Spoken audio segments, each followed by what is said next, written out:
TaylorvilleDailyNews.com. With over 8 hours a day of agriculture programming weekdays and 2 hours on Saturdays, WTIM AM, FM, and online is your ag information station. Listen by tuning in on air or online and listen to WTIM Ag podcasts anytime. Chip Flory here, inviting you to join the conversation as we tackle the current issues of agriculture every weekday morning at 10:06 on the Talk of Central Illinois, News Talk WTIM. I host AgriTalk, the nation's longest-running interview show dedicated to discussing agriculture issues with the newsmakers and include you in the conversation via our toll-free number. We're here weekdays mornings at 10:06. We are AgriTalk. Your information station, WTIM. You're listening to WTIM, your information station, and it's time now for your first segment of your WTIM morning show, brought to you by People's Bank and Trust, where they put people first, and landmark of Taylorville. And joining me now is Pam Moses as part of the Taylorville Food Pantry. And good morning to you, Pam. How are you doing? Good morning, Grayson. Thanks for having us. Absolutely. And great to have you here in studio. Amy could not make it in today, so we've got Pam as well, and I know you normally join her as well. So it is one half of that duo, that dynamic duo over there at the Taylorville Food Pantry. Pam, I'd love to start with kind of a recap of the holidays and how that went for you. I know that is quite the boom and what is needed within the community. How did the holidays go for the Taylorville Food Pantry? Oh, I think very well. Our numbers were up through November and December, which is normally expected. But so were our donations. I mean, our last quarter of the year, especially November, December, are our biggest months of the year for donations, and people remember us on their year-end giving, and we want to thank everybody for those donations and keeping the food pantry at front of mind. And a great time to do so, as you know, with the holidays, some are less fortunate, and being able to keep those in mind, I'm sure that really bodes well for also your numbers and how many you're able to support. With the holidays kind of in the rear view, how is January going now, and how did the month of January look as we head into February? Well, January is a little bit slower, but of course that's kind of expected. Weather plays a big part of that. A lot of our neighbors walk, ride bikes, share rides, and when the roads are a mess, or we got snow, or it's extreme cold and cars don't start, and things of that nature obviously affects our numbers, especially for about 2 weeks in a row. Their numbers were way down. So February is already off to a big boom. I know the first Saturday was very large. We had almost 50 families, and for a Saturday morning, that's a large number, over 100 individuals being helped. And Tuesdays, Thursdays are always big numbers. So I guess we'll see that again tomorrow. Absolutely. And so the operating days, Tuesday, Thursday, and Saturday. And with Tuesday and Thursday, that's in the late afternoon, early evening, correct? No, Tuesday mornings. Okay. Is from 8:30 to 10 a.m. Okay. And then Thursday evenings, 5:30 to 7 p.m. And then again on Saturday morning, 8:30 to 9:30. So Amy and I started that back in 2017 when we stepped in as co-coordinators, because we wanted there to be a daytime, an evening, as well as a weekend time. So people who are working or working part-time and still couldn't quite make it, need a little help, would also have another opportunity. Or if they were on second shift, they could come on the Tuesday morning, depending on what time frame worked for each one of them. And I think it's worked well. I mean, we've kept it this is going on the 8th year. So obviously we think the timing works. Well, yeah. And when you really think about it, there are a lot of folks that work second shift or have a later time slot in which they work, or even, having worked all week, maybe Saturday is the best day. It does spread that out a little bit. And when it comes to volunteers, what is the work being done behind the scenes? How many volunteers does the Taylorville Food Pantry operate with, and how does that kind of get the ball rolling? Well, a large group. I can't say it's a handful. It hasn't been for a very long time. We're open basically 6 days a week at some point during the day. We have the food rescue program, which of course people like McLean, the IGA, Taylorville Food Center, Aldi, Kroger, Walmart all participate in, and they're all bringing, or we're picking up, I guess I should say, and bringing it to the pantry basically every day of the week, Monday through Saturday. So there are people coming with pickup trucks, and if you've got a truck, keep our number because we're always needing help on those pickups. But they come from and pick those up and bring them to us every day. So there's people picking it up and putting it away. Then we have our distribution days, of course, Tuesday, Thursday, Saturday, where there's people doing that. We have trucks coming from the Central Illinois Food Bank, 2 Mondays a month, the second and fourth Monday. Larry Berry does a great job getting the volunteers in for those trucks, including our local FFA. So a shout out to them. They come help unload the truck. And then we get some from the Midwest Food Bank out of Bloomington. And they come down on, I think it's twice a month. Maybe it's on Wednesdays. And then they have pallet pickups on Fridays that we participate in. So there's either trucks or trailers coming in and out of the place about every day of the week, and some weeks multiple. So yeah, you have a truck, keep us in mind. Well, and when you're talking about getting the support from food banks here in the area, I'd like to go back to the local establishments helping out, whether it is Taylorville Food Center, the IGA, or others. What does that mean to get those consistent donations? I know it's maybe a larger donation from a food bank every, twice a month, but getting the consistent donations, what can you tell me about the help that provides? Well, the Central Illinois Food Bank started the food rescue program back in 2015. So this is going on the 10th year of that.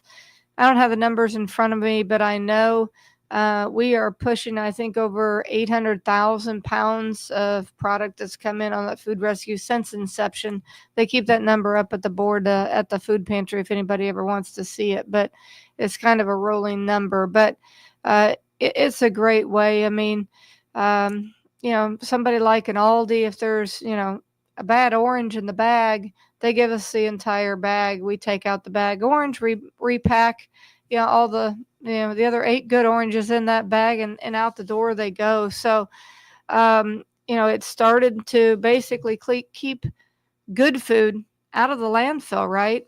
And then we put it all in buckets, the bad in the buckets, and we have some local hog and chicken folks that come by and pick up the stuff that doesn't look quite as good, and we try to be zero waste. Well, and you think about that in today's world, there is a lot of waste, and being able to provide not only the bad, but also a whole lot of good. When we think about it, we do throw away things that, there's a whole lot of good oranges or good strawberries or whatever the case may be if you went bad. And then to know that you're also providing in that way with the bad and allowing for maybe pork producers or cattle producers, things of that nature, to come and use that for their livestock. When did you start doing that? Has that been from the very beginning of your time? Yeah, we started, like I said, 2015. Amy and I were actually doing the Saturday morning pickups on food rescue before we became the co-coordinators of the pantry. So we were in there every Saturday with the truck, unloading what we picked up from Aldi and Kroger. So, a lot of times, it's day old bread, it's day old pastries, cakes that didn't sell, or pies or things of that nature that are perfectly fine. And again, like I said, you get some produce where you got one bad looking one in there that spoils the bunch, right? So we pick it up and get rid of the bad, and we get a lot of good produce, and we get a lot of good everything. We get, a box got dropped or a can got dropped, nothing's still wrong with that other than it just doesn't look as pretty, right? So we'll bring it in and give it away. So we want to thank all of those that are involved in the food rescue, and throw out to Ron's Produce because they send us some stuff too that maybe they're not happy with when it comes in off the truck, and so they send it our way as well. And with that, you talk about community involvement and providing, keeping it zero waste. And one thing that I'd like to talk about just a little bit here would be the community garden and how that helps the Taylorville Food Pantry, especially with fresh produce. Right now, Ron's Produce might be helping pick up the slack in the winter months where we can't grow. But as we roll into spring and summer, how does the community garden really kind of coincide and go hand in hand with the food pantry? They get started early spring, and they've got a great group of people. It's led by Jerry and Gerlinda Johnson, and they have been helpers at the food pantry as well. They kind of started helping us because they got to know us from bringing stuff from the community garden, and they've been great volunteers. But they do a great job. It's located out by the Davis Memorial Christian Church, and they're always looking for volunteers as well to help. But they have raised beds, and they bring us all kinds of good produce from regular tomatoes and berries to squash and zucchini and broccoli and green beans, and you name it, they raise it out there, and we are a big part of the donations that they bring in. But again, like I said, with it being winter, the community gardens are closed down right now, so I don't know, maybe they're growing starters for tomatoes and peppers in their garage right now. I'm not sure how they do that, but so it will turn to people like Ron's Produce, and Central Illinois Food Bank has some produce that comes in up there as well that they get some buys on, and so we buy some from them, both of those as well, to make sure we have fresh produce every day we're open. All the ways that Taylorville Food Pantry is helping keep healthy meals and choices as well for folks that are in need. Joining me now is Pam Moses, co-coordinator of the Taylorville Food Pantry, and we'll be back around with the WTIM morning show and with Pam in just one moment on WTIM, your information station. Your information station, WTIM. Find out all the great things happening in the Pana area on the WTIM Pana Morning Show, Tuesdays from 8:40 till 10. You'll hear interviews with Pana area community, nonprofit, and business leaders each week. The WTIM Pana Morning Show is brought to you by these sponsors. Our title sponsor, People's Bank and Trust, where they put people first, along with Pizza Man, Noren's Hardware, Your Pana Save-A-Lot, Whiskey Bill's Saloon and Liquor Emporium, and Locked and Loaded Limited. This is Bill Pinkston, General Sales Manager at Landmark of Taylorville. We are celebrating the new year with huge discounts on the few remaining 2024. Current Buick and GMC owners can save $13,000 on a new GMC Sierra Denali, or you can save $10,000 on a new Silverado ZR2. Need a fuel-saving SUV? Save up to $5,800 on a Buick Encore GX. Plus, we have over 400 pre-owned vehicles in our family dealerships. And with our Landmark for a lifetime powertrain warranty, why would you buy anywhere else? All roads lead to Landmark of Taylorville. And remember, You always do better at Landmark.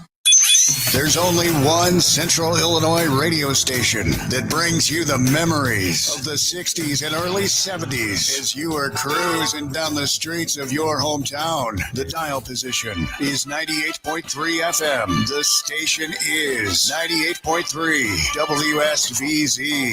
From Macon to Vandalia and I-55 to I-57, cruising 98.3 plays the hits from early Elvis in the 60s to the British invasion of the Beatles, Herman's Hermits, and many more from the 1960s. Then we swing into the early half of the 1970s with artists like the Guess Who, the Doobie Brothers, and Elton John. Every song brings back something you remember about growing up. Set a button and crank up the station, playing good time rock and roll from the Tower of Power, cruising 98.3 WSVZ. The WTIM Swap Shop has gone virtual. Now you can list your items to buy, sell, trade, or give away absolutely free by posting them online. Just click on the Swap Shop icon at TaylorvilleDailyNews.com.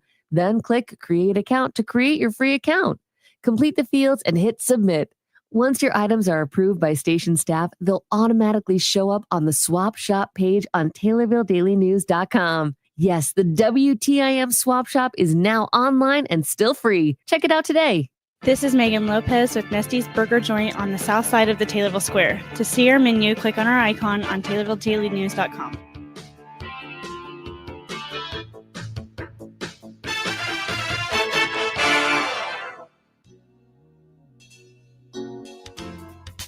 This is Shawless Nagel, Executive Director at Kimmer Village in Assumption. To learn more about our services, click on our icon at TaylorvilleDailyNews.com. Your information station, WTIM. And we're back with the WTIM Morning Show. Joining us now is co-coordinator of the Taylorville Food Pantry, Pam Moses. Today's WTIM Morning Show and all morning shows brought to you by our title sponsors and People's Bank and Trust, where they put people first, and Landmark of Taylorville. Pam, we were talking about community gardens, and the first thing that popped to my mind is folks that have a lot of extra produce at their home gardens as well. You think about cherry tomatoes or anything of that sort, and sometimes you have an abundance of that produce. How can and how easy is it for somebody to go ahead and bring some of that additional produce they have at their home garden? Absolutely. We always appreciate that and take those donations, no matter, like you said, tomatoes, peppers, zucchini, whatever it may be. Last year was a great season for local gardeners. But yeah, multiple ways. Any of the times we're open, they can drop those donations off. We have a shelf right out front. They can bring it and put it there. We'll bring it on in, or others will help themselves to it as they go by. But so as you said, it's the winter season. So as people are planning, we'll ask you to plant one extra plant this year for us, whether it's a tomato plant or whether it's your green peppers or your pumpkins and gourds and zucchinis or whatever it may be. Plant a little bit extra for us and bring it on in. We'd truly appreciate that. So as you plan for your springtime, keep the local food pantry in mind. I think that is a great idea for folks out there, and really one additional plant, that's not too much more work than what you're already planning to do with your home garden at all. And we're just wrapping up deer season, and this is something that I hadn't really thought about until you had mentioned it in the break, is that deer hunters, if they process that meat and they have some additional or maybe plan to do so, would be able to also bring that by the Taylorville Food Pantry. Yep, absolutely. We receive some usually every fall and winter as it gets processed from your local processing plants. We can't take home processed, but as long as it's going to your processing plant, that can be donated as well, whether it's a mixed sausage or whether it's just ground venison or whatever it may be. Bring it in as you pick it up. Get a hold of one of us. We'll meet you out there and receipt that donation and appreciate that. And then you have venison, fresh meat. You then have you have fresh produce. You have all the types of support from different establishments like IGA or Kroger or Aldi. And then another thing I had not thought about would be county fair season and the purchase of animals through 4-H or the FFA, whatever the case may be.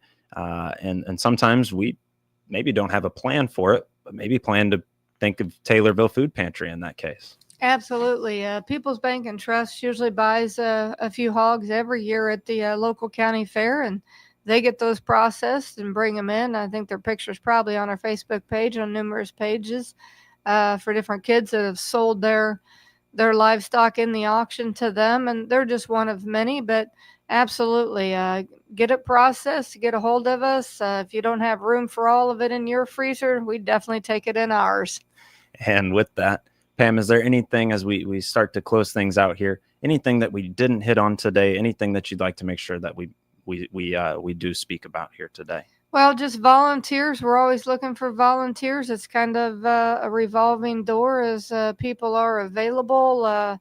Health issues come up where we lose volunteers or people move. And so we're always looking to get more people in the fold. And like I said, more trucks and always looking for donations. So whether that's of actual garden goods or whether that's financial donations, we're 100% volunteer. So all the funds go to operating the food pantry, whether it's the utility bill or whether it's purchasing needs and goods for the community, whichever it is, it all goes right to the program. And Pam, with just under a minute to go here, what is the best way to get a hold of the food pantry and some opportunities, like you mentioned there, for folks to get involved? How do they get that start there? Well, like I said, they can come by anytime, as well as, our phone numbers are on the wall out there. We have a Facebook page. You can reach out on the Facebook page. I believe there's even a website. So you can reach out to any of those, or any volunteer that can get you in the door as well. So bring a friend. There you go. Well, thank you so much to Pam Moses, co-coordinator of the Taylorville Food Pantry, here for joining us on the WTIM Morning Show. And a big thanks to sponsors like Landmark of Taylorville and People's Bank and Trust. You're listening to WTIM, your information station. The Big 870 WTIM Assumption Taylorville, 96.1 W241 CF Taylorville, 107.5 W298 CD Shelbyville, 107.9 W300 EH Payne and Nokomis. News this hour from townhall.com. I'm Rich Thomason. President Trump has always been a builder, and he has some big building plans for the Gaza Strip. The U.S. would take control of the land, relocating the Palestinian people. We can build that.